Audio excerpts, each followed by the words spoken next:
This is the elevator at the mathematics building at the University of Arizona in Tucson, Arizona. This is a vintage Montgomery from the late 60s. Yeah, modded in the 2010s.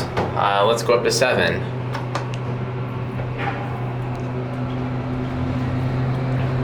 I think this was modded in 2016 actually. Yeah. I can never tell 2010s by the fixtures. Yeah.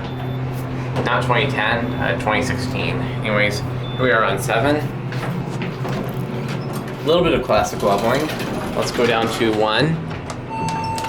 And the door closes when you push the button. Capacity 2,500 pounds. Red indicator.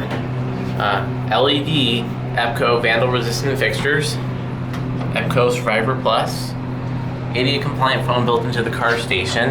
And a 110 volt GFCI outlet. Here we are on 1, Montgomery. Here's the door clutch. GL interlock, newer style. Ring the bell.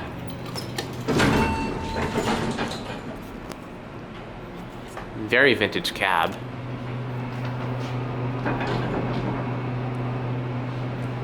Floodlight. Anyways, here it goes. And that's it.